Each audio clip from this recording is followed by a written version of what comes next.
Hi friends, this is Vinson. நம்ம சேனலுக்கு உங்களை அன்புடன் வரவேற்கிறேன். நம்ம சேனல் வந்து பார்த்தீங்கன்னா உங்களோட கெரியரை செட் பண்ணுறதுக்காக தான், இன்ஜினியரிங்காக நம்ம சேனலில் நிறைய வீடியோஸ் வந்து கொடுத்துருக்கோம். ரெகுலராக நம்ம சேனலை ஃபாலோ பண்ணுங்கள். மறக்காமல் உங்கள் ஃப்ரெண்ட்ஸுக்கு மேக்ஸிமம் நம்ம சேனலை பற்றி சொல்லுங்கள். அது மட்டும் இல்லாமல் நம்ம சேனலோட வாட்ஸ்அப் குரூப்பில் கண்டிப்பாக நீங்கள் ஜாயின் பண்ணுங்கள்.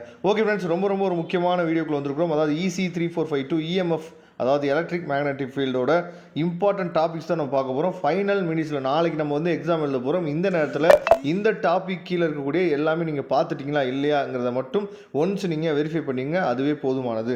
இப்போ யூனிட் 1 வந்து பார்க்கலாம், சரியா? இப்போ யூனிட் 1ல் இருக்கக்கூடிய மொத்தம் எத்தனை கொஸ்டின்ஸ் இருக்குன்னு சொல்லி பார்த்தீங்கன்னா நமக்கு வந்து ஸ்டூடெண்ட் தான் அனுப்புனாங்க. இது ரொம்ப முக்கியமான டாபிக்ஸ், சரியா? அதனால் இந்த டாபிக்ஸுக்கு கீழே இருக்கக்கூடிய எல்லாத்தையுமே நீங்கள் பார்த்துட்டிங்களா இல்லையா அப்படிங்கிறது என்னாச்சு பார்த்தீங்கன்னா தெளிவாக நீங்கள் பார்த்துங்க. இதில் ரொம்ப முக்கியமான என்னென்னா ஸ்பெரிக்கல் கோஆர்டினேஷன் சிஸ்டம்ஸ் இருக்குதுங்க. இது வந்து ரொம்ப முக்கியமானது, சரியா? ஏன்னா இதுலேருந்து அடிக்கடி நமக்கு ரிப்பீட்டடாக கொஸ்டின்ஸ் வந்து கேட்குறாங்க. அதே மாதிரி ஸ்டோக்ஸ் தியரம், சரியா?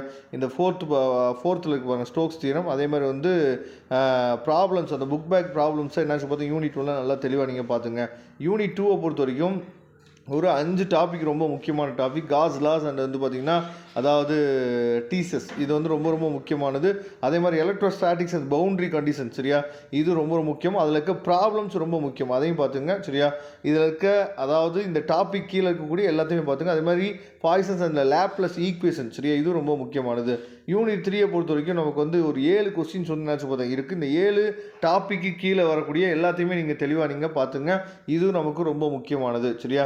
இதையும் தெளிவாக நீங்கள் பார்த்துங்க. அதுக்கப்புறம் யூனிட் 4 பொறுத்த வரைக்கும் மேக்ஸ்வெல்ஸ் ஈக்குவேஷன், அதுக்கப்புறம் வேவ்ஸ் ஈக்குவேஷன், அதுக்கப்புறம் எலக்ட்ரோ மேக்னெட்டிக் பவுண்டரி கண்டிஷன், சரியா? இது மூணுமே என்னாச்சு பார்த்தா ரொம்ப முக்கியம். அதையும் தெளிவாக நீங்கள் பார்த்துங்க.